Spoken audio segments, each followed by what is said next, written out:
안녕하세요. 팟캐스트 나로 사는 여자들의 이야기 공백역의 호스트 햇살입니다. 제가 며칠 전 인스타를 넘기다가 한 인스타툰 작가님의 글을 봤어요. 그 작가님이 이제 긴 호흡의 만화를 그릴 땐 자명 구간이 굉장히 괴롭다고 하시더라고요. 그래서 자명 구간은 사실 안으로 쭉 들어가면 내가 어디쯤에 와 있는지 다른 사람들은 어디 있는지 잘 보이지 않잖아요. 그래서 그분은 자기가 잊혀질까 두렵고 혼자 만든 이 이야기가 별로일까봐 너무 무섭더라라고 말씀하셨어요. 그래서 그걸 보는데 문득 내 경력 공백도 조금 이 자명과 비슷하다라는 생각이 들었어요. 그래서 인스타를 보면서 예전 직장 동료들이 계속 일하는 걸 보면 좀 내 예전 시간을 후회하기도 하고 난 지금 어떻게 다시 시작해야 되나 돌파구도 잘 보이지 않는 그런 흐릿한 물속에 있는 것 같기도 하고 근데 잠수와는 달리 자명은 보이지 않더라도 계속 움직이고 있고 아무도 못 보더라도 내 안에서는 많은 일이 일어나고 있잖아요. 그래서 저는 오늘의 게스트 향단님을 모시면서 이 향단님이 바로 그 자명의 시간을 자신만의 방식으로 수용하면서 지나온 사람이란 생각이 들었어요.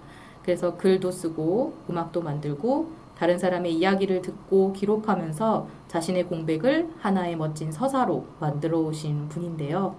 향단님은 아이를 키우는 엄마로서의 삶, 직장을 또 쉬었던 사람으로서의 고민, 그리고 다시 일을 시작한 지금의 모습까지 향단님이 공백이라는 그 시간을 그냥 흘려보내지 않고 열심히 진심을 다해 정면으로 마주해 왔다고 생각합니다.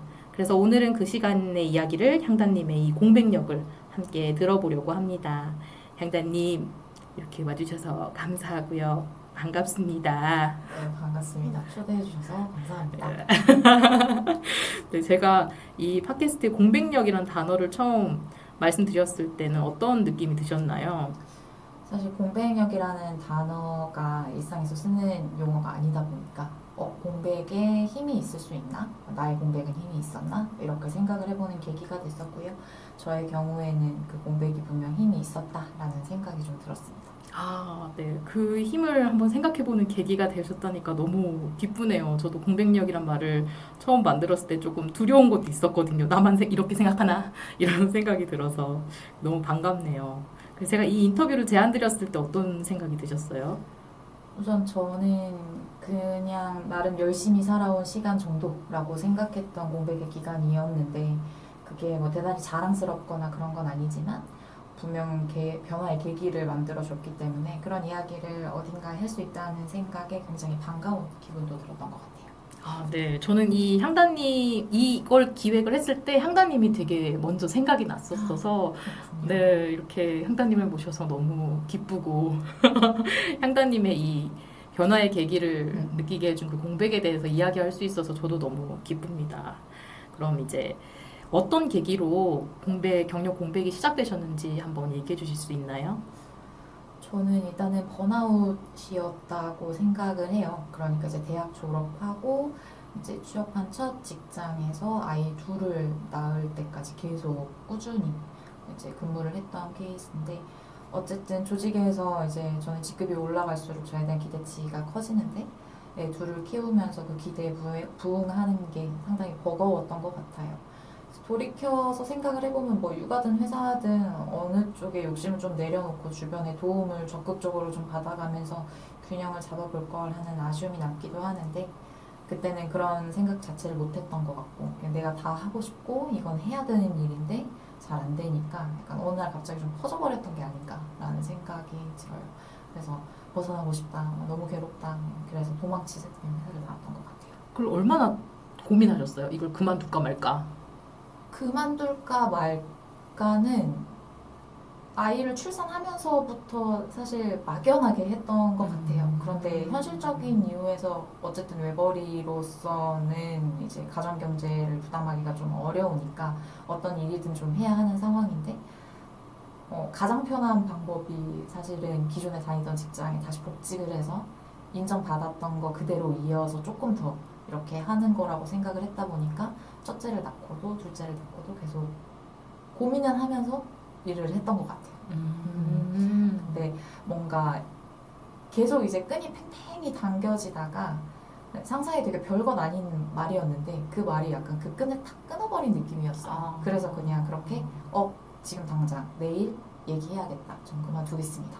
그렇게 해서 나오게 된 거라서 도망치듯 뭐 퍼져버린이라는 단어를 쓰게 되는 이유가 정말 생각 없이 되게 뭐라 그래야 돼 충동적으로 그만둔 케이스라는 생각이 들어요. 지금 생각해보면. 제가 아는 향단님은 굉장히 계획적이라서 맞아요. 전 막 계획을 세워서 계획이 그만뒀을 거라 생각했거든요. 없었어요. 계획이 없었고 유일한 계획은 내가 이걸 그만둔 날 그러니까 아무것도 하지 않는 당일날 아침에 난 뭘 하지? 이거였던 것 같아요. 아, 그러면은 그때 딱 다음날 뭐 하지 생각했던 그때 기분은 어땠어요?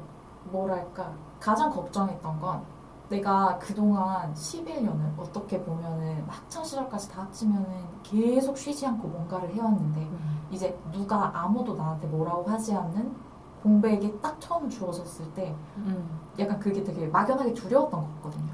그러니까 어디라도 나가야 돼. 뭐라도 약속을 만들어야 돼. 그런데 주중에 이제 첫날 안 나가게 됐는데 그 주중에 나를 만나줄 주변인은 사실 없죠. 왜냐면 주변엔 다들 육아를 하고 있거나 아니면은 뭐 회사를 여전히 다니고 있거나 그런 친구들이 있을 거라고 생각을 하다 보니까 뭐 약간 뭐라도 해야 된다라는 생각에 두렵기도 하고 그랬던 것 같아요. 일단 두려움이 가장 큰 기분이지 않나 싶어요. 그럼 그날 뭐 하셨어요? 공백 시작하고 제일 먼저 한 거. 그만두기 전에 뭘 예약했냐면 그때 당시에 퍼스널 컬러가 되게 유행이었어요. 그래서 내 퍼스널 컬러가 뭔지 진단을 받아봐야겠다. 근데 이제 홍대에 퍼스널 컬러랑 메이크업 컨설팅을 세트로 해주는 프로그램이 있었어요. 그래서 그거를 진짜 아침 일찍 예약을 해가지고 회사 안 나간 첫날 홍대에 나가가지고 그 메이크업 컨설팅이랑 이제 퍼스널 컬러를 진단받고 왔죠. 그거 어땠었어요? 해보니까? 되게 저 나름의 변화의 계기를 만들어야 한다라는 그 생각이 있었던 것 같아요. 왜냐면 저는 메이크업을 잘 하지 않거든요. 평소에도 이렇게 별로 신경을 쓰지도 않고 하는데 뭔가 나의 스타일에 변화를 주고 싶어 라는 그런 계기로서 그런 컨설팅을 받았던 것 같고 그날 그렇게 받고 나서 되게 결혼식 이후로 그런 예쁜 그 값어치 있는 메이크업을 처음 받아봤잖아요. 그래서 이게 너무 아까운 거예요. 그래서 어차피 나는 다시 어떤 방법으로든 일을 다시 할 테니까 그럼 증명사진을 찍으러 가볼까 해가지고 이제 증명사진을 찍으러 가서 사진을 찍어왔었죠. 취업용으로. 왜냐면은 기존에 찍었던 증명사진은 뭐 중국 갈 때 비자 그런 용이거나 예쁘게 공들여 찍은 증명사진이 이제 아니었다 보니까 10년 전에 이제 취업 준비할 때 찍은 사진 이후로는 공들여 찍은 증명사진을 찍었던 것 같아요. 30대 중반에 그 사진 찍은 거죠. 그 처음 찍었던 그러니까 그거. 직장 준비할 때 찍었던 건 20대. 그쵸. 20대 중후반이었겠죠. 그 사진의 변화가 좀 느껴졌나요? 맞아요. 되게 사진을 찍고 이렇게 사진을 받았는데 너무 제가 짠했어요. 어쨌든 10년의 세월이 그 표정에 담겨 있을 거기도 하지만 10년 전에 그 취업 준비할 때 저의 얼굴의 표정은 굉장히 또렷하고 뭔가 생기 있고 자신감 있고 난 뭐든지 할 수 있어 약간 이런 느낌의 표정이었다면 10년 뒤에 찍은 그 메이크업의 사진은 웃고는 있는데 눈이 우는 느낌 있잖아요. 그러니까 웃어야 해서 웃는데 그 나의 눈빛이나 나의 어떤 삶에 대한 그런 열정이 조금은 가라앉은 느낌? 식은 느낌? 그런 기분이 들었어요. 조금 많이 지쳤나 보다. 그때 저의 기분이 그래서 그랬어요. 기분이 그래서? 그럼 그걸 이제 찍고 나서 그 한동안 그러면 여러 진로로 생각을 해보셨을 거 아니에요. 그러니까 그쵸. 내가 다시 일을 시작할 거니까 그 증명사진을 찍었으니까 그럼 이 증명사진 찍으면서 그러면 요거 뭔가를 해볼까? 뭘 해볼까? 이런 식으로 좀 어떤 진로를 탐색하는 어떤 시도를 했고 어떤 고민을 하셨는지 궁금해요. 사실 기존에 했던 그 기존의 회사에서 업무를 담당했을 때 이제 여러 파트들이 있었을 거잖아요. 네. 그 중에 어느 파트를 내가 선택을 해서 중점적으로 지원을 해볼 거냐를 처음에 고민을 했던 것 같아요. 그러니까 뭐 예를 들어 제가 주식 업무를 담당했었으니까 주식 업무 쪽으로 계속 밀고 나가볼까? 아니면 홍보 쪽을 밀고 나가볼까? 조직 문화 쪽을 밀고 나가볼까를 고민을 했었는데 그 어느 쪽도 지원서가 안 써지는 거예요.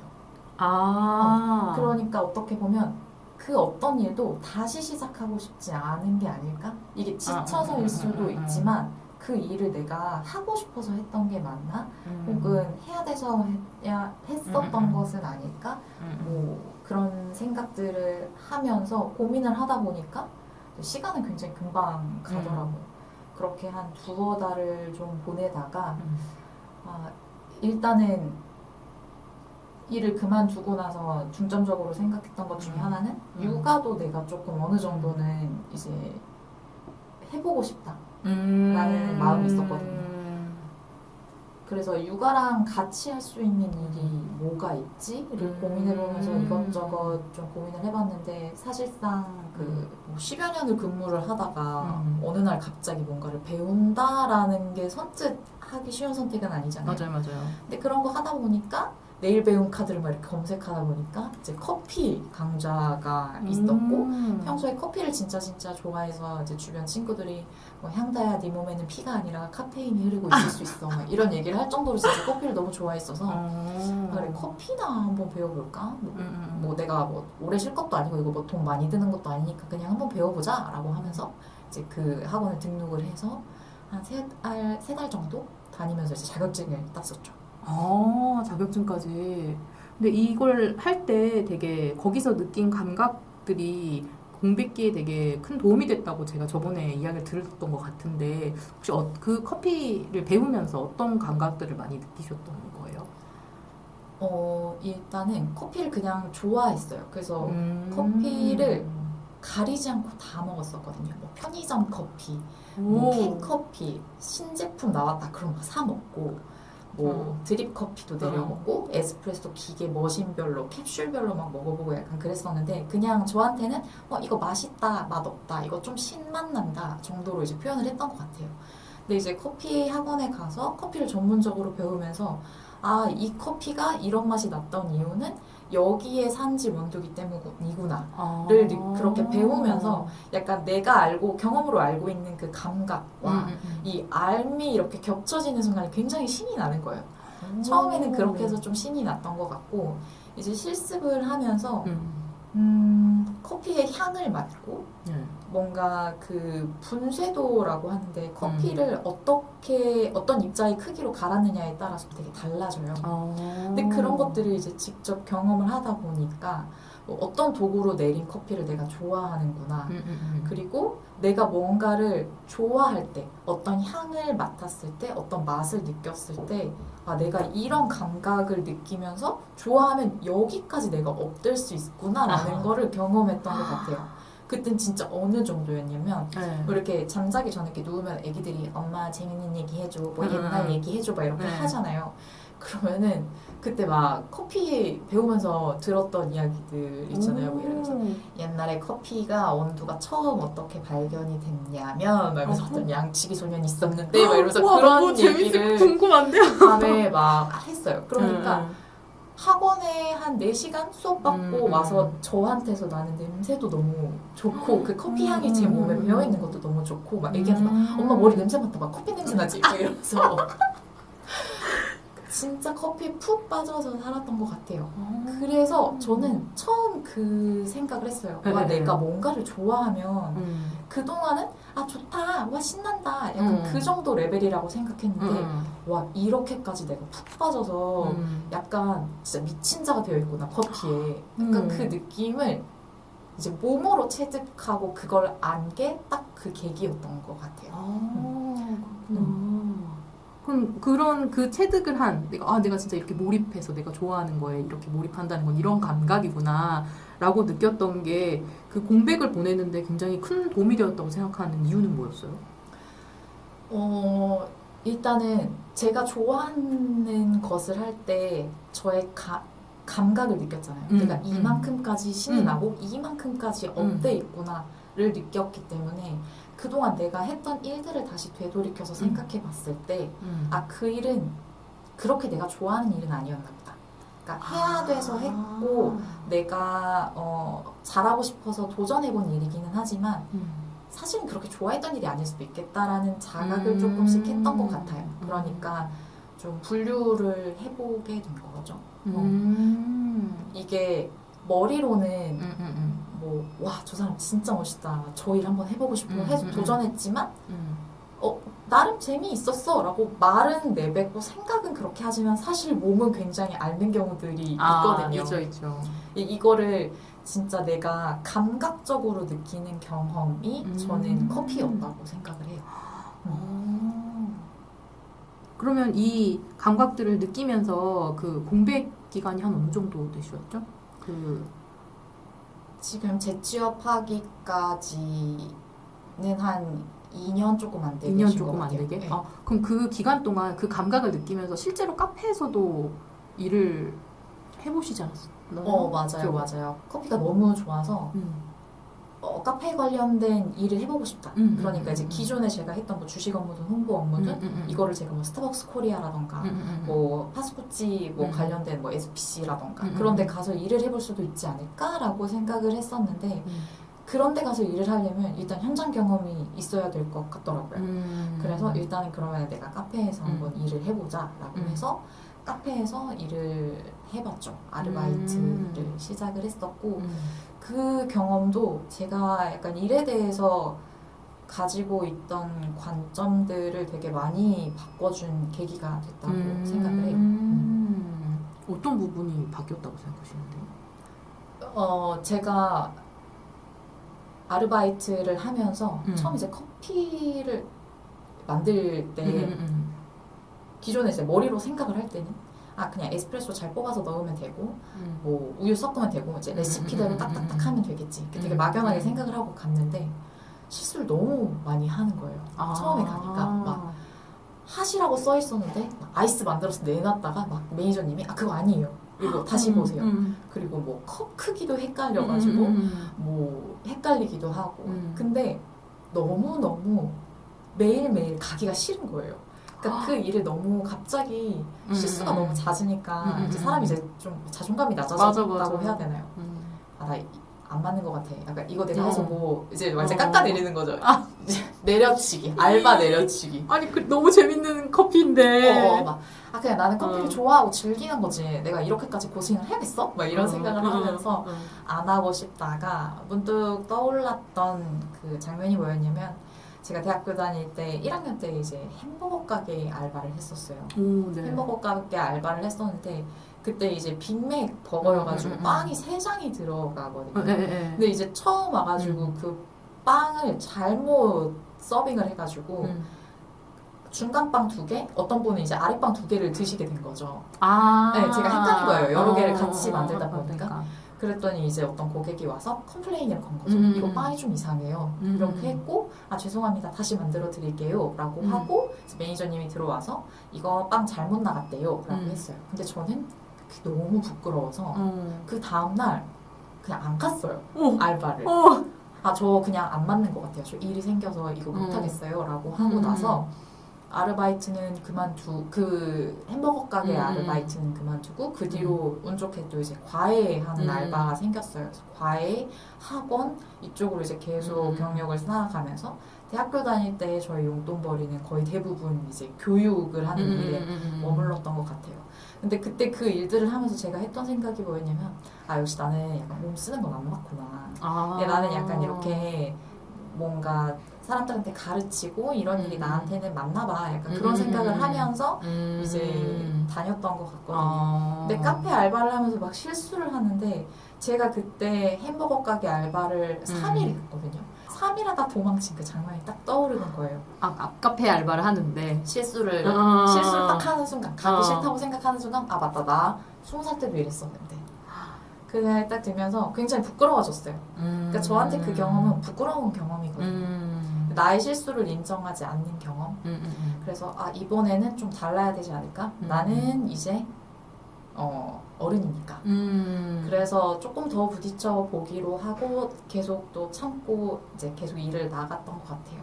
그래서 여전히 매일매일 당황하고 실수도 많이 하고 뭐 매니저들 사실 다 너무 어리기 때문에 했지만 나름 시간이 좀 쌓이다 보니까 매니저님 막 하루에 막 10대번씩 부르던 거 한 두세 번만 불러도 일 처리가 가능해지고 약간 그런 경험들을 하고 나니까 되게 아 맞다 내가 그동안 실수를 안 했던 게 아니다. 그러니까 기존에 전 직장을 10년 이상 다니면서 내가 그래도 조직 내에서 좋은 평가를 받을 수 있었던 게 내가 완벽하고 모든 일을 항상 잘했기 때문이 아니라 이렇게 실수를 했을 때 무던히 넘어가주는 사람들, 그렇게 봐주는 동료들이나 상사가 있었고, 그리고 실수를 할 때 뭔가 매니저님이 와서 대응을 해주기도 하고 이렇게 처리해주기를 또 하면서 아, 내가 감사함을 느끼고 그걸 배우기도 하고 그랬었을 건데 그동안은 되게 그거를 오만하게 내가 능력이 있어서 내가 이걸 다 했지. 그러니까 이렇게 생각을 하면서 지나왔던 건 아닐까라는 생각을 그 카페 알바를 하면서 다시 지금 생각을 해봤던 것 같아요. 나는 그동안 되게 완벽하고 일을 되게 잘하고 깔끔하게 하고 책임감 있는 사람이야 라는 프레임에 저를 가둬뒀던 것 같은데 향다야 너 그렇게 대단한 사람 사실 아니었어 라는 깨달음을 주는 그런 계기가 아니었나 라는 생각이 들어요. 아니면 실수하는 나 자신을 그저 있는 그대로 받아들이면서 좀 얻게 된. 저 받아들이게 된 거죠. 그리고 실수하는 나를 그동안 굉장히 싫어했기 때문에 그렇게 안에 외면했던 것 같은데 이제는 그렇게 외면하지 않기로 마음 먹었던 게 아닐까. 그 알바의 경험이. 그리고 그렇게 외면하지 않아야 한다 라는 생각을 하게 해준 경험 역시도 제가 공백기 때 했던 그 육아 회색지대라는 인터뷰집을 만들면서 그때 굉장히 다양한 사람들을 만나서 인터뷰를 진행을 했었거든요. 그분들의 삶의 면면을 들여다보면서 아 진짜 빛나지 않는 삶이 없구나. 그 사람들이 저는 너무 뭐 예를 들어서 실제로 그렇게 말한 분은 없지만 예를 들자면 좀 가격하게 표현해서 전 진짜 쓰레기처럼 살았어요. 이렇게 만약에 표현하는 분이 있다 친다면 제가 이렇게 밖에서 봤을 때는 그게 왜 그렇게 나쁜 삶이에요? 그거 전혀 이상하지 않아요. 이런 면에서는 굉장히 도움이 됐을 수 있어요 라고 제가 그 인터뷰의 글을 통해서 정리를 하곤 했었거든요. 그러니까 물론 그걸 인터뷰에 직접 쓰지는 않더라도 제가 그분의 삶의 이야기를 한 편의 글로 담아내면서 그렇게 그분이 부정적으로 표현한 거를 긍정하는 생각들을 했던 것 같아요. 그렇다 보니까 카페 알바를 하면서 부정하고 싶었던 저의 어떤 모습들도 어떤 면으로는 긍정할 수 있다라는 그 경험을 이제 인터뷰를 하면서 좀 관점을 틀어보는 계기가 됐던 거죠. 그마저도. 제가 느껴지기에는 그분들의 이야기를 보면서 되게 애정어린 시선으로 그 사람의 삶을 계속 본 게 그게 또 나한테로 또 그 애정어린 시선을 바라보게 된 맞아요. 느낌이 드네요. 그 회색지대 얘기가 나왔으니까 그럼 자연스럽게 회색지대 이야기를 한번 해보면 좋을 것 같은데 저도 사실 그 향단님의 그 브런치를 보면서 그게 너무 신기했어요. 그러니까 예를 들면 제가 많이 접한 브런치의 글들은 대체로 다 그냥 자기의 이야기, 에세이를 많이 쓰는데 저도 그런 편이고 근데 향단님의 브런치는 전부 인터뷰잖아요. 그래서 내가 우와 이거 너무 진짜 대박이다, 대단하다 이런 생각이 들었었거든요. 근데 이 브런치 글에서 회색지대의 사람이라는 표현, 지금 육아 회색지대라고 말씀하셨었는데 그러면 그 향단님이 말씀하신 그 회색지대가 정확하게 어떤 의미인지 그리고 육아를 하기 전과 후에 있어서의 느낀 회색지대의 느낌 그 언어의 어떤 정의나 개념이 조금 달라진 부분이나 새롭게 보게 된 부분이 있는지 이런 게 좀 궁금해요. 일단 회색지대라는 단어를 선택했던 이유는 아이를 낳기 전에 이제 나는 일을 되게 열심히 하고 싶은데 주변에 사람들 보면 막 애 낳고 엄청 힘들어하고 일을 다 그만두고 뭐 애 낳고 일하는 사람들 보면 막 진짜 삶이 아닌 것 같고 막 이런 모습들을 보면서 아이를 낳을지 말지 고민하는 사람을 이제 회색지대에 있다라고 표현을 했었고요. 그리고 이제 아이를 낳고 나서도 일을 할까 아니면 그냥 집에서 육아에 좀 집중을 해볼까를 고민하는 그런 지점에 있는 사람들도 이제 회색지대에 서 있다라고 표현하고 싶었어요. 그래서 이제 회색지대라는 그런 키워드로 정리를 했고요. 일을 그만두면서 다시 내가 회색지대에 들어선 것 같다라고 브런치 적혀 있는 걸 제가 봤었거든요. 근데 막연한 육아의 삶, 그게 회색으로 느껴졌고 또 다시 공백으로 들어가면서 그게 회색으로 느껴져서 그런 회색지대라고 표현을 했던 걸까요? 그보다 저는 어떻게 보면 지금은 그렇게 생각하진 않지만 어떤 공백기를 거치면서 저의 생각이 좀 바뀐 부분이 있겠지만 육아냐 일이냐 혹은 출산이냐 딩크냐를 딱 골라서 살아야 한다고 생각을 했던 것 같아요. 그러니까 그것이 모호하게 겹쳐진 것이 이제 회색 지대에 서 있는 거고 내가 뭔가를 명확하게 선택할 수 있었으면 좋겠다.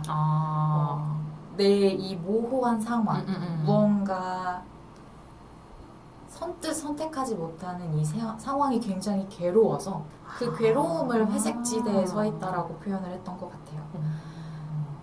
그러니까 어떻게 보면 내가 되게 인생을 살아가면서 선택할 수 있는 되게 많은 선택지들 가운데 어떤 선택을 할 때 가장 아쉬움이 덜할까? 나는 어떻게 가장 최상의 답을 찾을 수 있을까를 고민했던 거죠. 그럼 그 고민이 육아 회색지대 기획에 연결이 된 걸까요? 다른 사람들은 어떻게 하나? 어떤 선택을 했나? 맞아요. 그래서 저는 좀 나만 이렇게 괴롭나? 다른 사람들은 안 괴롭나? 도대체 무슨 생각을 하면서 사는 거지? 를 좀 들어보고 저는 그 인터뷰가 끝나면 제가 되게 명확한 답을 얻을 수 있을 줄 알았어요. 예를 들어서 향다야, 애 키우는 거 무조건 중요해. 무조건 일 그만두고 애 10살 때까지 그냥 네가 키우는 거야. 3년 룰 알지? 이러면서 이제 그런 정답을 내리고 이제 회사에 대한 어떤 일하고 싶어 이런 마음 버린다던가 아니면 역으로 나 같은 성격의 사람은 무조건 일해야 돼. 집에서 애들을 괴롭힐 수 없어. 남편 들볶을 수 없어. 나가자. 그래서 육아를 아예 그냥 좀 손을 놓는다던가 그런 명확한 선택을 하게 될 줄 알았죠. 근데 어땠어요? 다 몇 분을 인터뷰했었죠? 한 5분? 15분 정도를 인터뷰했던 것 같고 사실 인터뷰 끝나고 나서도 저는 명확하게 답을 구하지는 못했던 것 같아요. 다만 어떻게 살아도 이게 정답은 없구나 라는 거를 너무너무 뼈저리게 느꼈던 것 같아요. 정말 그분들의 그러니까 인터뷰를 한 2시간, 길면 3시간 이렇게 인터뷰를 하고 나서 그분들의 이야기를 한 편의 글로 정리하는데 짧으면 일주일, 길면 한 2주, 3주 이렇게 걸렸거든요. 그러면 그 인터뷰의 내용을 쭉 정리를 한 다음에 이걸 어떻게 풀어낼 건지, 어떤 주제로 엮어낼 건지를 그 완성되는 글이 나오기 전까지 계속 고민을 하는 거예요. 그러니까 어떻게 보면 그분의 삶을 인터뷰 내용 정말 짧고 정말 단편적인 이야기지만 그 이야기들을 통해서라도 다시 제가 제 경험해보는 걸 굉장히 오랜 시간 하고 있는 거죠. 예를 들어서 그분이 표현했던 이 말은 어떤 의미였을까? 그 사람이 가진 이 말과 엮었을 때 이런 말이었을까? 이런 부분들을 계속 고민해보면서 진짜 그분의 삶을 다시 한번 살아보면서 저에게 있는 비슷한 모습들 혹은 제가 가지고 싶었던 모습들을 제 안에서 다시 한 번 더 고민해보는 시간을 가졌던 것 같아요. 근데 보통 그런 거 있잖아요. 수학 문제를 풀어도 막 이렇게 정답을 알 수가 없다거나 내가 정답을 계속 못 푼다거나 그럼 되게 답답하고 안 풀린 것 같고 막 이렇잖아요. 그러면 정답을 사실 기대하고 내가 선택할 수 있을 거라 생각하고 이거를 기획해서 해봤는데 정답은 없는 것 같다라고 했을 때 기분은 어땠어요? 답답했는지 아니면은 그렇구나 했는지. 그쵸. 그런데 답답하다기보다는 뭐랄까 저는 제가 그 인터뷰를 왜 시작했지?부터 고민을 했던 것 같아요. 아, 맞다. 나 되게 답 고르고 싶었는데 약간 답이 없는 거였네? 근데 답이 없어도 괜찮은 거였네? 그렇게 묘하게 저한테 위로가 됐던 것 같아요. 제가 이제 석사 논문을 썼을 때 제일 처음에 제일 서론, 그러니까 맨 앞에 있는 제일 첫 번에 나온 게 제가 이렇게 노트에다 혼자 썼던 글을 제가 삽입을 했었어요. 그게 뭐였냐면, 난 너무 괴롭다. 눈물이 난다. 왜 나는 이걸 이렇게 모를까? 근데 내가 생각했을 땐 내가 적어도 이게 정답이 없는 문제라는 건 알겠다. 그래서 나는 이게 정답을 찾으려고 했기 때문에 힘들었다. 정답이 없는데 내가 정답 찾으려고 한 게 내가 너무 힘들었고 내가 할 수 있는 건 내 대답을 찾는 것밖에 없는 것 같다. 로 제가 논문을 시작을 했었는데 지금 향단님의 이야기를 들으니까 너무 그때 내가 생각나면서 맞아요. 네. 아까 또 생각이 났던 게 결국 제가 그 인터뷰를 하면서 느낀 거는 저 스스로한테 약간 또 다른 제가 이야기를 한다면 아, 향다야 너 진짜 일도 잘하고 싶고 애도 잘 키우고 싶고 너 진짜 뭐든 다 잘하고 사람들한테 인정받고 싶고 그래서 너가 지금 이런 고민을 했던 거잖아. 근데 너 지금 다른 사람들 인터뷰하면서 봤지? 다들 얼마나 각자가 너무 빛나면서 살아. 정답이 없잖아. 그러니까 너가 앞으로 어떤 선택을 하든 다 괜찮아. 남들이 뭐라고 해도 그건 어떤 사람한테는 뭐 욕이 될 수도 있지만 그거 신경 쓸 거 아니고 너 나름 빛나는 그런 삶을 살게 될 거니까 어떤 정답을 선택해도 그러니까 어떤 선택을 해도 괜찮아 라고 저 스스로가 저한테 이야기해 줄 수 있게끔 저는 그 인터뷰가 마무리됐다고 생각해요. 그러니까 답을 찾지 않아도 너무 괜찮았어요. 왠지 눈물이 날 것 같고 제가 좀 공감받은 뭔가 공감이라고 해야 되나? 뭔가 괜찮아라는 얘기를 진심으로 공명받으며 듣게 된 것 같은 느낌이 들어요. 네. 너무 감사하네요. 네네. 그러면 이 인터뷰를 이 육아 회색지대 외에도 뭐 IR 인터뷰 시리즈라든지 아니면 엄마의 꿈 시리즈라든지 인터뷰 시리즈를 계속 기획하고 실행을 하시고 계시잖아요. 그래서 이건 누가 시켜서 한 게 아니고 그냥 자발적으로 향단님이 하셨던 거니까 이게 어떨 때 이런 주제로 인터뷰를 해봐야겠다 생각을 했던 건지 아니면 그런 인터뷰를 기획하고 연재까지 이어간 그 원동력 누가 시키지도 않았는데 뭐 돈 주는 것도 아니고 그런 것도 아닌데 내가 15명 누가 새끼들 심지어 15명이야 이렇게 어떻게 이어서 계속 실행할 수 있었는지 궁금해요. 일단 처음에 육아 회색지대 자체는 제가 정답을 찾고 싶어서 움직였다고 했잖아요. 그러니까 정답을 찾고 싶다라는 욕망이 아마 그렇게 저를 이끌었던 것 같고 IR 인터뷰를 그러니까 IR 업무를 담당했던 그러니까 제가 기존에 회사를 다니면서 했던 업무를 담당했던 분들을 만나서 인터뷰를 하고 싶었던 이유는 아까 이야기했다시피 그렇게 10여 년 동안 반복해서 오랫동안 한 일임에도 불구하고 그걸 주제로 제가 다시 이력서를 쓸 수 없다는 그게 되게 저를 약간 의아하게 만들었던 것 같아요. 그래서 나는 왜 이 일을 잘하고 싶었고 잘 해왔고 근데도 왜 이력서를 못 쓰지? 뭔가 내가 배웠던 저는 왜냐면 한 회사에만 또 오래 있었으니까 이게 잘못된 거였을까? 내가 뭔가 잘못 배웠을까? 다른 회사들은 어떻게 IR을 하지? 라는 게 궁금했던 것 같아요. 그래서 그분들을 만나서 이제 다시 인터뷰를 하면서 내가 이 부분은 조금 그 지식이 비어 있었구나. 이 부분을 내가 좀 지식적으로 채워 넣으면 다시 IR 쪽으로 직업을 가질 수도 있겠다는 자신감이 붙겠다. 뭐 이런 객관적인 판단이 되기도 했고 이렇게 하는 사람들도 있고 저렇게 하는 사람들도 있구나. 그러니까 10여 년 동안 한 직장에서 배웠던 그 경험의 폭을 조금 더 넓혀가면서 또 이런 직종으로도 내가 전환해 볼 수 있겠다라는 생각을 하게 된 계기도 되고요.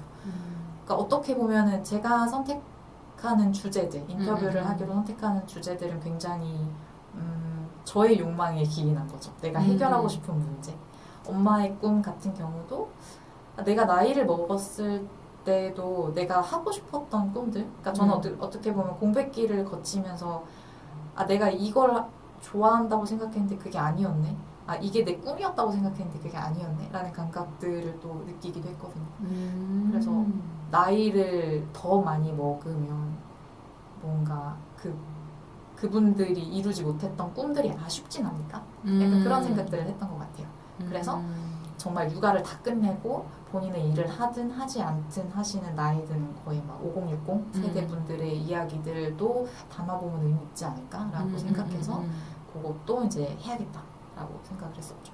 근데 그게 너무 신기한 게, 그러니까 보통 어떤 게 궁금하고 내가 야 이게 조금 궁금하고 문제가 있는 것 같고 좀 탐구하고 싶어라고 하면 저 같은 경우에는 일단 논문부터 파는 스타일이거든요. 논문에서 뭐라고 하니? 막 이러면서 다른 책들에서 뭐라고 하니? 막 이러면서 그런 쪽으로 좀 많이 파는데, 근데 향다님은 이거 사람들을 만나야겠다. 만나서 인터뷰해야겠다. 이렇게 간 게 넌 너무 대단하고 신기한 부분인 것 같아요. 맞아. 근데 저도 원래는 책을 먼저 찾아봤던 것 같아요. 근데 책은 누군가의 의도나 방향, 편집이 담기잖아요. 맞아요. 그러면은 제가 느끼고 싶은 걸 느끼는 게 아니라 그 작가나 편집자가 느끼라고 한 것을 느끼게 되는 것 같아요. 그러면은 감정적으로 동요되는 폭 자체가 직접 내가 누군가를 만나서 그 사람의 이야기를 곱씹고 그거를 내 맛으로 풀어내는 것과는 다르게 그 동요되는 그 폭 자체가, 감동의 폭 자체가 좀 다른 것 같아요. 그래서 이거를 이제 육아회색지대라는 인터뷰를 하면서 경험해보고 나니까 직접 얘기를 들어보고 싶다가 됐던 것 같아요. 그렇구나. 너무 신기하고 대단한 것 같아요. 앞으로도 계속해서 이렇게 내가 탐구하고 싶은 부분이 있으면 계속 이렇게 인터뷰를 해나가고 싶으세요? 저는 아마도 그렇게 할 것 같아요. 네, 그렇게 하는 이유는 이게 어쨌든 글로서 풀어내는 작업이다 보니까 익명성이 좀 보장이 되는 부분도 분명 있잖아요. 그러니까 맞아요. 인터뷰에 참여하시는 맞아요. 분들이. 그렇다 보니까 조금 더 솔직한 이야기를 담아낼 수 있게 되는 것 같고요. 그리고 그렇게 솔직하게 드러난 어떤 현상이나 이야기들이 결국은 누군가에게는 너무도 투명한 공감이 될 수도 있고 그것이 사회로 뻗어나갔을 때 뭐 정책에 반영이 되는 어떤 자료가 되든 아니면 누군가가 위로를 받는 계기가 되든 이게 어쨌든 계속 사회로 좀 이렇게 누군가는 읽고 좀 위로를 받았으면 좋겠거든요. 맞아요. 네. 그런 의미에서 진짜 한 사람이 읽고 그 글의 어떤 특정 부분에만 공감을 받아도 되니까 좀 더 솔직한 이야기들로 계속 기록을 해내고 싶다인 것 같아요. 저는 그렇게 계속 기록을 해나가는 그 모습이 너무 대단하다는 생각도 들고, 또 궁금해지는 게 내가 계속 기록을 이어가는, 그걸 하게 되는 뭐 원동력이라든지 기록을 한다는 게 나한테는 어떤 의미인 건지 궁금해요. 저는 어쨌든 제 안에 있는 되게 또 다른 자아를 만나는 거라고 생각을 해요. 그러니까 물론 뭐 각자의 상황이 너무도 다르고 각자가 어떤 상황에 대처하는 방식도 성향에 따라 다 다르기는 하지만 어쨌든 그 사람으로서 삶을 살아내고 있다는 그 큰 틀에서 우리가 느끼는 것들은 엄청 크게 다르지는 또 않다고 생각을 하거든요. 그래서 뭔가 그 인터뷰이들이 조금은 부정적으로 바라보게 되는 어떤 삶의 모습들도 제가 글을 다시 작성하면서 긍정적인 모습을 발견해 주기도 하고 또 위로해 주기도 하고 하면서 저와 닮은 어떤 모습들을 긍정하는 방법을 배우게 되는 것 같아요.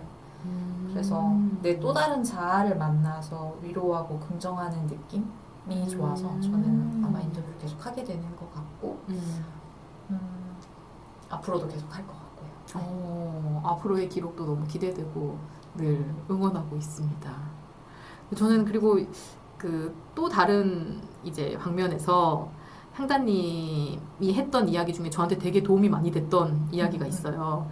어떤 예전 힘든 감정을 느꼈을 때 그걸 피아노 곡으로 작곡을 하면 괜찮아졌다라는 얘기를 제가 그 얘기를 듣고 그때 너무 그 얘기를 했던 그 카페와 그 분위기와 냄새까지 기억해. 되게 그게 너무 충격적이었던 거예요. 그래서 내가 왜 나는 그렇게 생각을 못했을까? 라는 생각이 들면서 그 이후에 제가 이제 이력서 써가지고 냈던 게 떨어졌을 때 엄청 속상하고 힘들었는데 향단님은 이 감정을 이제 작곡으로 승화했잖아 라는 생각이 들면서 난 작곡할 능력은 없으니까 다른 방법으로 승화를 해야겠어 하고 이제 그 회사에 이메일을 보내는 걸로 매듭을 지었었거든요. 예전에 저라면 절대 안 했을 행동인데 향단님의 이야기를 듣고 제가 하면서 그게 너무 괜찮아졌어요. 매듭이 지어졌어. 나는 속상했던 마음이 괜찮아지고 다시 해볼 수 있을 것 같아 라는 느낌이 들었었거든요. 그래서 저는 어떻게 이 작곡이라는 방식으로 아니면은 그 감정이 막 이렇게 됐을 때 작곡을 해. 일단 곡을 써볼까? 라는 식으로 방향이 맞아졌는지 어떻게 시작하게 된 건지 궁금해요. 일단 처음 그 곡을 만들게 된 계기는 이제 20살 중반 때 처음 정말 진지하게 결혼을 고민하면서 만났던 남자친구와 헤어지면서 그 헤어지고 나서는 다시 연락을 할 수가 없잖아요. 너무 괴로운데 그 마음을 달랠 길이 없는 거예요. 진짜 막 밥도 안 먹고 막 4일 밤낮을 울고 그럼에도 불구하고 연락을 할 수는 없어. 그렇게 엄청 괴로워하다가 굉장히 오랜만에 피아노 앞에 앉아서 그냥 기존에 알고 있던 이런저런 곡들을 치다가 그 당시 남자친구랑 헤어졌던 장면이 생각이 났어요. 그래서 그때 그가 했던 말 혹은 내가 했던 말들을 다시 한번 생각을 해보면서 이거를 피아노로 한번 쳐보면 어떻게 될까를 해봤던 것 같아요. 그러다 보니까 그 이별할 때 했던 말들, 내가 하고 싶었는데 하지 못한 말들, 그리고 그한테 내가 듣고 싶었는데 듣지 못했던 말들을 피아노로 한번 연주를 해봤던 것 같아요. 근데 이게 진짜 뭐 갑자기 뭐 1시간 만에 막 이렇게는 아니고 뭐 그렇게 계속 그 감정에 빠져있는 시간들이 지속이 되다 보니까 되게 그거 자체로도 위로가 되더라고요. 그게 처음 계기였던 것 같고 그 뒤로도 뭐 이제 제가 어쨌든 11년 4개월 정확히는 회사를 다니고 나서 그만두고 나서도 굉장히 허무하고 공허했거든요. 왜 나는 그동안 그곳에서만 그렇게 오래 있었을까? 그때의 나에게 어떤 이야기를 해준다면 그건 피아노로 어떻게 풀어낼 수 있을까? 라고 생각을 하면서 또 곡을 하나 만들었고 저는 곡을 만들 때 그냥 피아노로만 치고 가사 없고 제목만 붙이거든요. 그래서 아까 말씀드렸던 남자친구랑 헤어졌을 때의 그 만든 곡은 제목이 이별 장면이고요. 그리고 이제 퇴직하고 나서 만들었던 곡의 제목은 마리오네트 왈츠예요.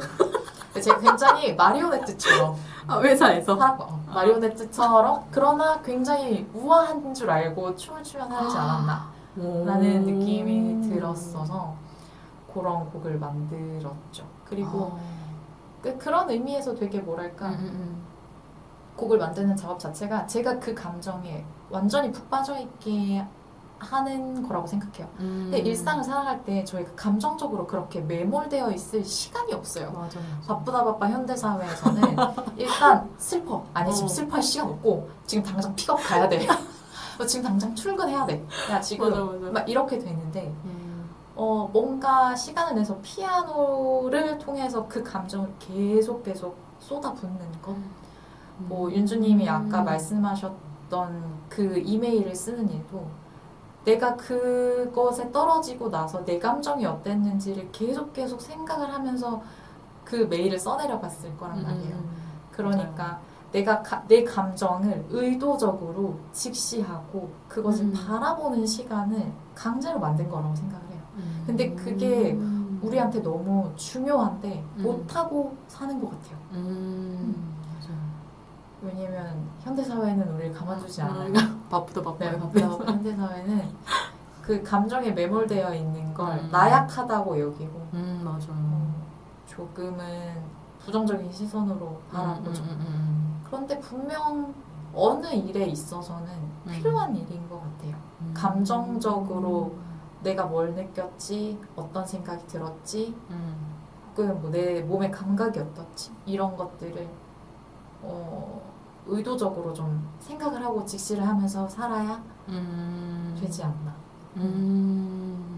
맞아요, 맞아요. 저는 이게 오히려 저는 감정을 되게 매듭짓는 거에 있어서 이 작곡이 되게 도움이 됐다라고 생각을 했었던 거예요. 그러니까 예를 들면 예전에 어렸을 때 사춘기 때 제가 읽었던 책이 있는데 모리와 함께한 화요일이랑 사랑라는 그런 책에서 어떤 슬픈 감정이든 어떤 극단적인 나의 어떤 그 감정이 오면 그걸 막지 말고 수도꼭지 틀듯이 그냥 틀어놔라.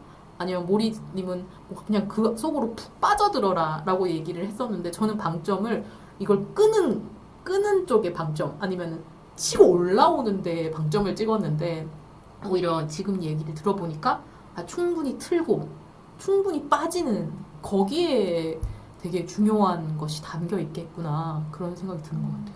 맞아요. 이게 틀고 언제 잠글 수 있을지는 사실 몰라요.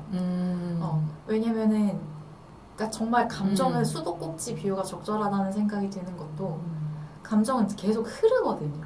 그러니까 이게 내가 자 슬프지 말자 한다고 슬퍼지지 않는 게 아니에요. 맞아요.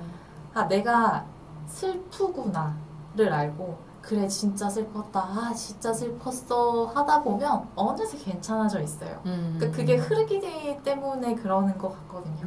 근데 막말로 이게 진짜로 깔끔하게 매듭지어졌냐 나는 전혀 그 경험이 슬프지 않냐라고 물어보면 아니에요. 조금은 남아있어요. 맞아, 우리가 맞아. 뭐 첫사랑이랑 헤어졌고 곡을 만들었고 그래 잘 가라 했지만 그 사람과의 기억이 생각이 안 나는 건 아니거든요. 맞아. 좋았지 행복했지 뭐 그 감정이 남아있잖아요. 맞아.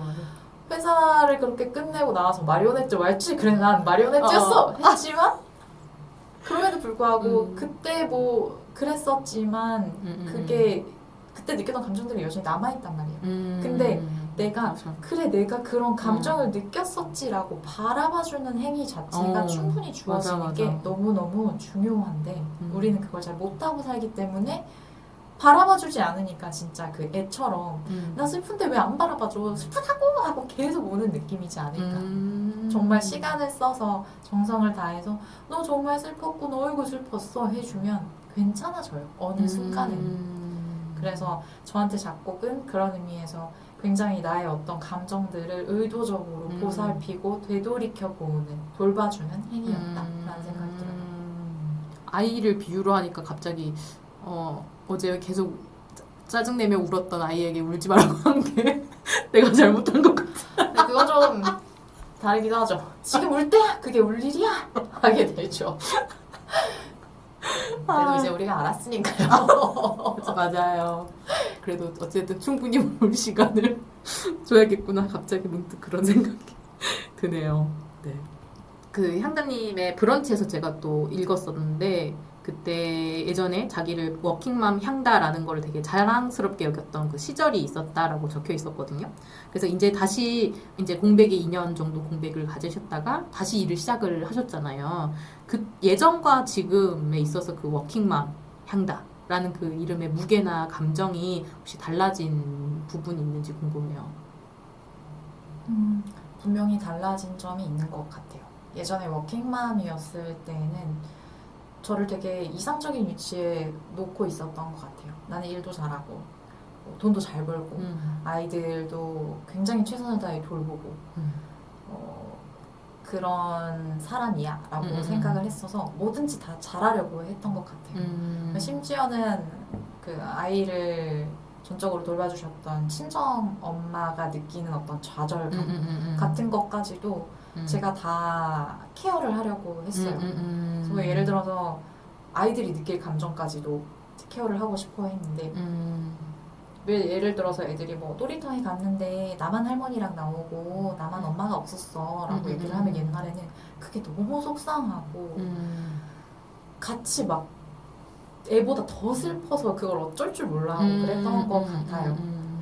근데 이제는 아 그래? 뭐 부러웠겠네. 그 엄마 주말에도 재밌게 보내줄게.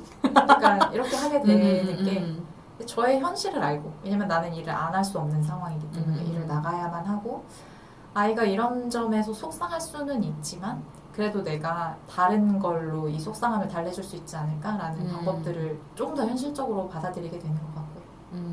예전엔 그게 너무 슬펐고 막 마음이 아팠던 건 내가 이걸 해야만 해결해줘야만 한다고 생각하는데 방법이 없으니까 괴로웠던 것 같아요. 근데 지금은 이거는 해결할 수 없어. 왜냐면 나는 일을 그만둘 수 없으니까.가 딱 되는, 그게 현실을 바라보지 않으면 안 되는 일인 것 같거든요. 그리고 친정엄마가 뭐 예를 들어서 뭐 애들 반찬이 없는데 뭐 나도 뭐 바빠서 반찬을 못했어 그러면은 막 새벽에 일어나서 제가 반찬을 하고 회사를 갔었어요. 막 밤에 막 새벽 2시까지 국을 끓이고 막 그랬던 것 같은데 지금은 그래 반찬 시켜놓을게 요리하지 마 이렇게 하게 되는 것 같아요.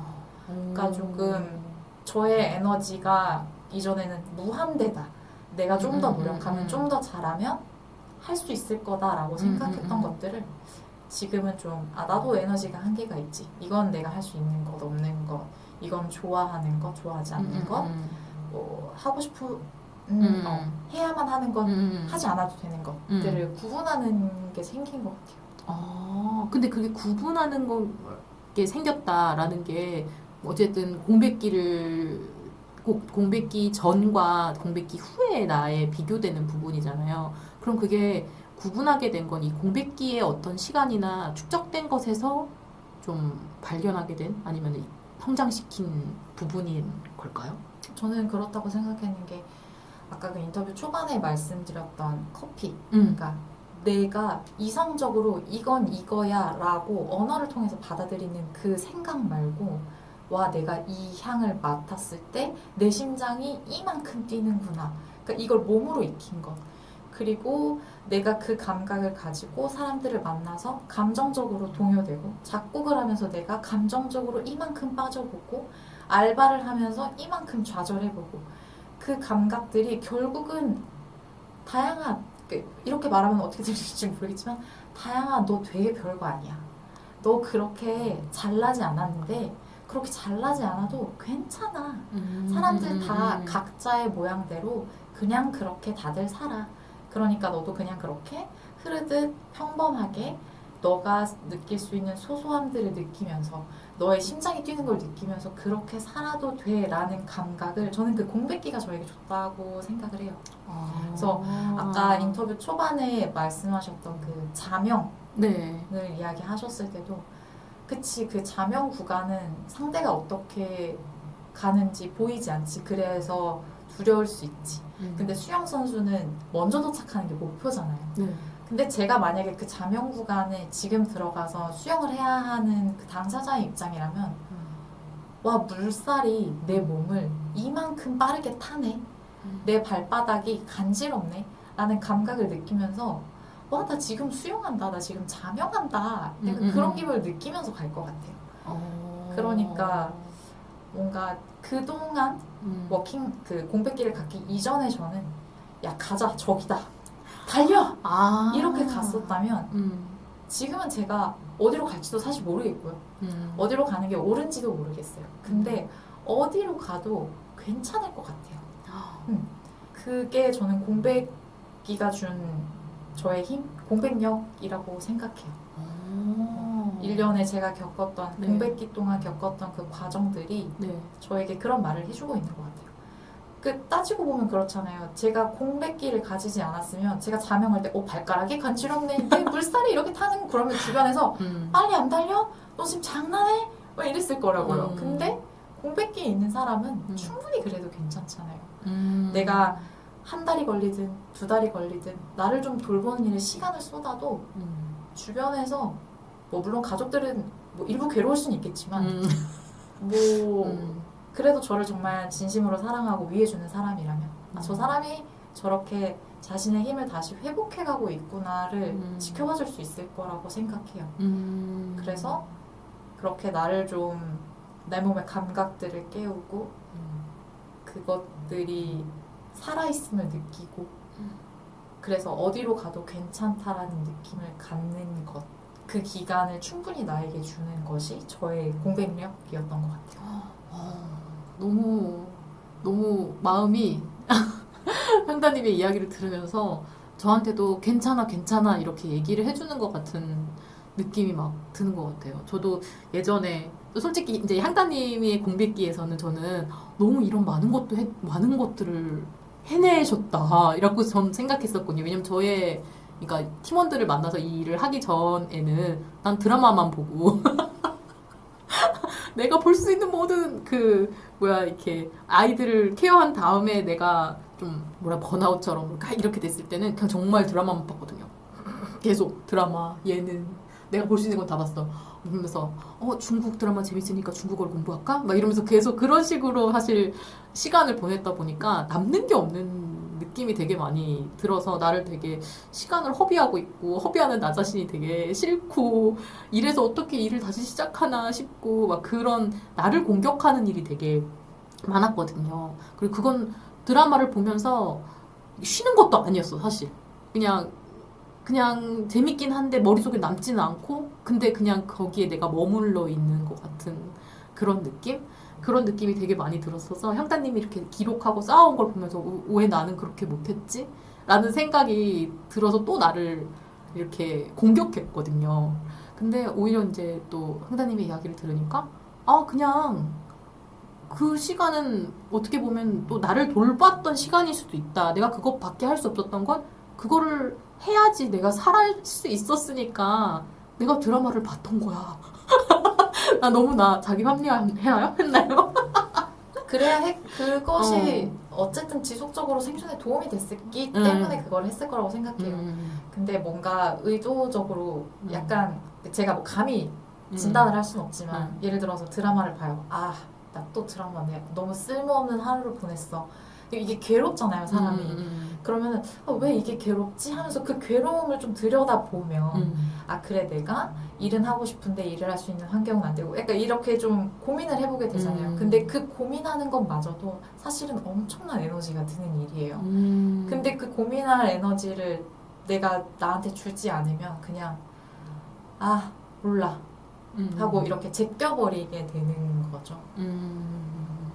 근데 그 제끼지 않는 의도적인 장치들이 우리 삶에 있어서 가끔은 필요한 것 같아요. 그러니까 물론 뭐 게임을 하면서 뭐 오늘 좀 놀았어 할 수는 있지만 그 게임을 하고 놀았어가 오늘 나 리프레시 했어 이 의미면 되게 좋잖아요. 맞아요. 그러니까 그건 진짜 사람마다 다를 수 있어요. 뭐 예를 들어서 나는 하루에 3시간 게임을 해야 리프레시가 되는 사람이면 3시간 해야죠. 근데 했대 죄책감을 느끼진 않는 거죠. 그러니까 내가 느끼는 어떤 불편한 감정들에 대해서 이게 왜 불편하지? 를 조금 고민을 해보면 좋겠다. 근데 그것도 사실은 쉽지는 않다. 맞아요. 저도 그래서 왜 내가 불편할까를 고민하다가 이제 내가 일단 나가야겠다 해서 그 계기로 리부트 캠프를 가게 됐고 이제 거기서 사람들을 만나면서 다시 시작할 수 있는 어떤 원동력을 얻었던 것 같은 느낌이 들어요. 이게 괴롭다. 그러면 주변에서 원래 괴로운 거야. 그래 시간이 지나면 괜찮아. 이렇게 하시는 분들도 있어요. 근데 그게 본인한테 그렇게 크게 불편하지 않으면 저는 그것도 나쁘지 않다고 생각해요. 근데 그것마저도 진짜일까? 정말 시간이 흐르면 괜찮을까? 나는 여전히 불안한데 정말 내가 시간이 흐르면 괜찮아질까라는 의문을 스스로 품는 사람이라면 조금 눈을 돌려서 왜 괴로운지 나의 괴로움의 원인을 좀 생각해 볼 수 있었으면 좋겠다 라는 생각이 들어요. 맞아요. 그게 진짜 뭐 예를 들어서 그 괴로움을 막 술로 잊어. 동네 엄마들 만나서 커피를 마시면 수다를 떨면서 잊어. 그럼 괜찮아요. 잊혀지면. 맞아요. 네. 잊혀지면. 네네네. 맞아요. 근데 저는 뭔가 잊혀지지 않아서 되게 발버둥 쳤던 것 같아요. 나를 막 공격하고 계속. 그러면 이제 이런 공백기를 겪고 이제 다시 일을 시작하면서 향단님께서 내가 나한테 일이라는 게 어떤 의미일지 되게 궁금했어요. 왜냐면 그 전에도 제가 향단님이 뭐 노무사 준비를 한다든지 어떤 일에 대해서 느끼는 부분이 조금 남다르다라는 생각이 좀 들었었거든요. 그래서 예전과 이 공백기를 겪은 지금의 향단님이 느끼는 예전과는 달라진 지점이 뭘까? 일이란 무엇일까? 예전에는 일이 좀 더 저를 끌고 가는 느낌이었던 것 같아요. 그러니까 자, 이 일을 해야 돼. 이거를 가장 잘해서 내가 얼마나 이 일을 잘 해내는 사람인지 음. 보여주고 싶어의 방점이 있었다면 지금은 내가 일을 끌고 가는 느낌인 것 같아요. 그러니까 내가 있고 내가 하는 되게 많은 일 가운데 이 일은 이만큼 잘할 수 있고 이 일은 이만큼은 좀 부족할 수 있어. 하지만 요까지 완수하는 데 목표를 두자. 그렇게 해서 일이 주제가 아니라 그 일을 하는 내가 좀 주체가 되는 느낌이 좀 생긴 것 같아요. 그러니까 이거는 아까 말씀드렸다시피 내가 그렇게 완벽하지 않고 다 잘할 수 없다라는 걸 인지해야만 할 수 있는 작업인 것 같아요. 왜냐면 내가 완벽하면 나에게 주어진 모든 일을 다 최상으로 잘해내야만 되거든요. 근데 아이러니하게도 나는 최상이라고 생각한 그 일들이 사실 누군가 볼 때는 굉장히 퀄리티가 떨어지는 일일 수밖에 없어요. 왜냐면은 저는 분명히 능력에 한계가 있거든요. 근데 아마 그전에는 계속 착각을 하면서 살았던 것 같아요. 와 이거 나 진짜 다 잘했다. 역시 향다. 뭐 이랬던 게 아닐까. 그러니까 흠이 생기면 누군가가 뭐라고 하면 그 사람을 증오하게 되거나 아니면 저를 굉장히 자책하게 되는 거죠. 아 더 했었어야 되는데 여기 한 번 더 체크하고 실수하지 말았어야 되는데 이제 그러지 않고 일을 했는데 실수를 했어. 실수했네? 아 다음부터 그러지 말아야지 하고 그냥 끝내버릴 수 있어요. 왜냐면 저는 실수할 수 있고 완벽하지 않은 사람이란 걸 이제는 아니까 저를 더 괴롭히지 않는 방법을 택하는 거죠. 저도 좀 그런 것 같아요. 예전에는 그러니까 좀 생각의 전환이 오기 전까지만 해도 나를 너무 괴롭히고 막 거기에 하면서 그냥 푹 빠져 있었거든요. 그 속에. 그래서 그냥 나는 그렇게 나를 괴롭히는 늪 속에 있는 것 같은 기분에 계속 있었는데 요즘은 조금 더 그럴 수도 있지. 내가 못할 수도 있지. 그런 생각들을 하면서 나를 좀 더 너그럽게 봐주고 또 그러면 다시 시도해서 해볼 수 있게 나를 독려해주는. 맞아요. 네. 그러니까 결국은 나를 괴롭혀서 나를 비난해서 내가 얻는 게 뭘까를 생각을 해보면 결국은 진짜 잘하고 싶은 거거든요. 나도 너무 잘하고 싶고 인정받고 싶고 한편으로는 막 진짜 주목받고 싶고 그런 마음이 있는데 그렇게 비난을 해서라도 그런 갭을 만들어서라도 나는 할 수 있어라는 이미지를 끌어다 쓰고 싶은 것 같기도 해요. 제가 예전에 그 브런치 글 중에 하나를 썼던 건지 아니면 제가 개인적으로 썼던 글인 건지는 모르겠는데 저도 공백기를 지금 굉장히 단순 명료하게 몇 가지 이벤트들로 설명을 하긴 했지만 정말 말도 안 되게 괴로웠던 기간들이 분명히 있거든요. 막 설거지를 하는데 이제 창문 밖으로 막 눈이 막 이렇게 쏟아지는데 눈이 밑으로 떨어지네? 나도? 약간 이런 생각을 할 정도로 굉장히 저 떨어지는 힘들었던, 눈처럼 나도 떨어진 그럴 수 네. 있을까? 그 정도로 괴로웠던 시간이 있어요. 근데 그 즈음에 아기가 제가 설거지를 하고 있는데 뒤에서 엄마 이렇게 불러요. 그래서 왜? 그랬더니 그냥 한번 불러보고 싶어서 불러봤어요 라고 얘기를 하는데 약간 그 어릴 때 저를 다시 생각해보게 되는 거예요. 대여섯 살 때의 저. 그러니까 진짜 엄마랑 같이 있고 싶고 엄마가 너무 좋고 엄마의 사랑이 너무 필요하고 그 어린 시절에 내가 그동안 살아왔던 삶을 쭉 돌이켜보니까 결국 제가 이렇게까지 애쓰고 괴로운 이유는 너무 잘하고 싶었어요. 그러니까 너무 인정받고 싶고 사랑받고 싶었던 그 6살의 저희 애기랑 동갑이었던 그 제 어린 시절의 모습이 거기 있었다고 생각하면 비난할 수 없어요. 너무 짠해요. 그렇지 않아요? 맞아요. 나 진짜 너무 잘하고 싶은데 그게 안 되니까 괴로운 거거든요. 그러니까 예를 들어서 욕심이 있어. 근데 내가 그걸 시도하면 돼. 그럼 문제가 안 되죠. 그냥 승승장구하고 막 원하는 대로 다 이루어지는 삶인 건데 우리 삶이 그렇게 명쾌하지 않잖아요. 안 되고 좌절하고 그런 과정에서 이제 나를 닥달하게 되지만 그 닥달하는 이유마저도 사실은 너무 잘하고 싶어서였다라는 거를 조금 토닥이는 시간이 필요한 것 같아요. 제가 일을 다시 하고 싶은데 일을 너무 쉬는 기간이 오래되다 보니까 어떻게 일을 시작해야 될지 모르겠고 근데 느낌에 애도 잘 돌봐야 될 것 같고 일을 시작하게 되면 일도 잘해야 될 것 같고 그런 생각이 드는데 지금 육아만 하는데 육아도 내가 생각하는 기준만큼 잘한 것 같지 않고 근데 또 일까지 하면 일도 제대로 내가 생각하는 만큼 못할 것 같고 육아도 제대로 못할 것 같으니까 계속 뭘 못하겠는 거예요. 공부도 못 찾아보겠고 그렇다고 아이들도 내가 생각한 것만큼 막 내가 하지도 못하고 있는 것 같고 그러니까 계속 내가 못하는 나만 계속 맞아요. 보게 되는 거예요.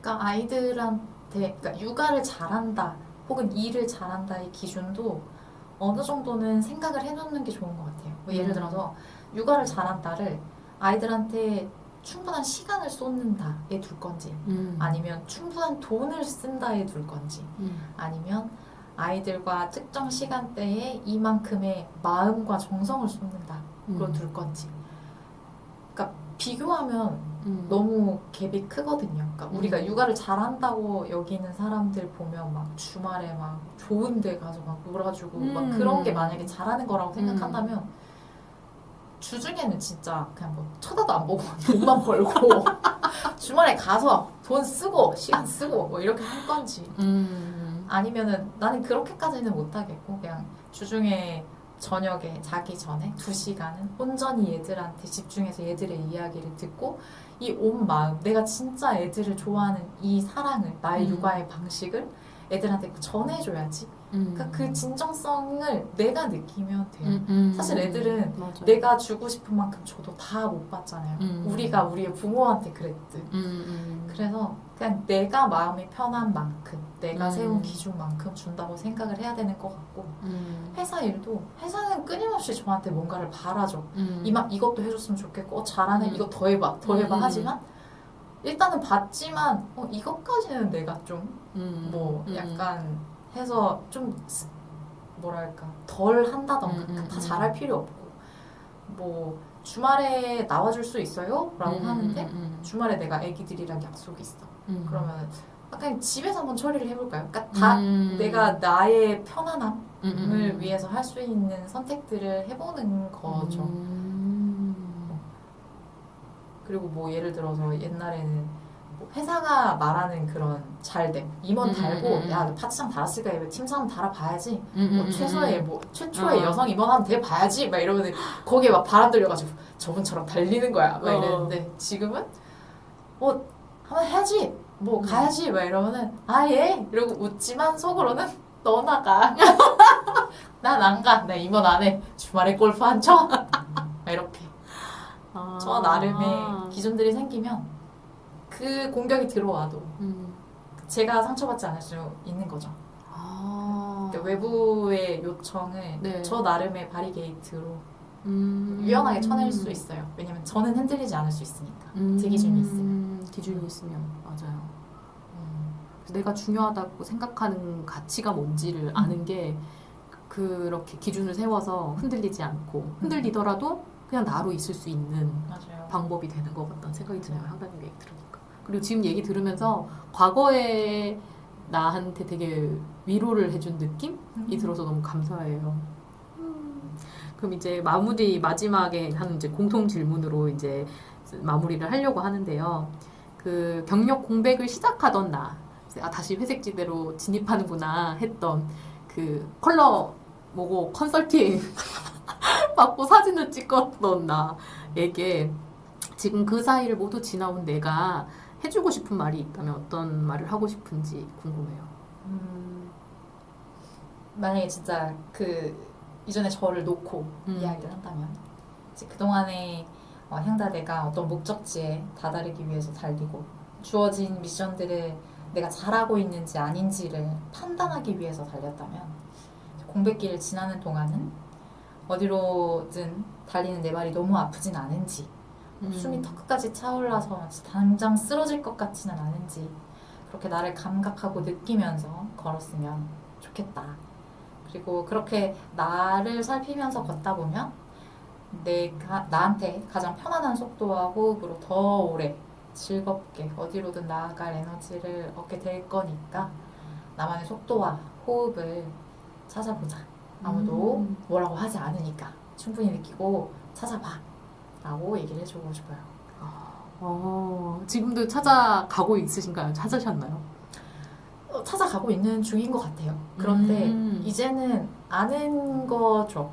내가 이만큼 할 때 불편하구나, 편안하구나는 이제 알고 어디로 갈지는 여전히 방황하고 찾고 있는 것 같아요. 근데 그 일상들이 괴롭지 않아요. 뭐 물론 뭐 진짜 모든 내 일상이 즐겁나요? 라고 하시면 그건 아니죠. 저도 나름 스트레스가 있는데요. 아이들은 맨날 저를 괴롭히고요. 그런 게 있긴 하지만 그러니까 이전의 살만큼 너무 이유 없이 이유 모를 괴로움이 나를 짓눌러오는 압박 그런 것들은 분명 없는 것 같아요. 이번 이 시간 동안 향단님의 이 진하고 깊은 공백력의 이야기를 들으니까 저도 너무 위안받고 들으신 분들도 뭔가 나도 이렇게 나한테 괜찮다 라고 얘기하고 나를 좀 애틋하고 애정어린 시선으로 바라볼 수 있는 한번 시간을 가지시면 너무 좋겠다 그런 생각이 드네요. 이렇게 저도 계속 지금은 5번째로 뵀는데 이렇게 공백력에 대해서 우리 공백을 가진 우리 여성들이 같이 이야기를 하니까 저도 다시 발견하게 되는 느낌? 내 공백을 또 다시 보게 되고 내 공백력은 뭔지 진짜 이거에 힘이 있구나 라는 생각이 많이 드는 것 같아서 이 시간을 내주시고 경험과 생각을 나눠주셔서 너무 감사하다는 말씀 다시 드리고 싶습니다. 감사합니다. 네, 감사합니다. 그럼 저희 팟캐스트의 늘 마지막을 이 구호로 마무리를 하는데요. 제가 내 공백은 하면 내 힘이다 라고 말씀해 주시면 됩니다. 네. 내 공백은 네, 힘이다. 예. 감사합니다. 감사합니다. 이제 또 다음번에도 이런 우리의 공백에서 어떤 힘이 있는지 이야기 나누는 시간 또 가지도록 하겠습니다. 다음에 또 뵐게요. 감사합니다.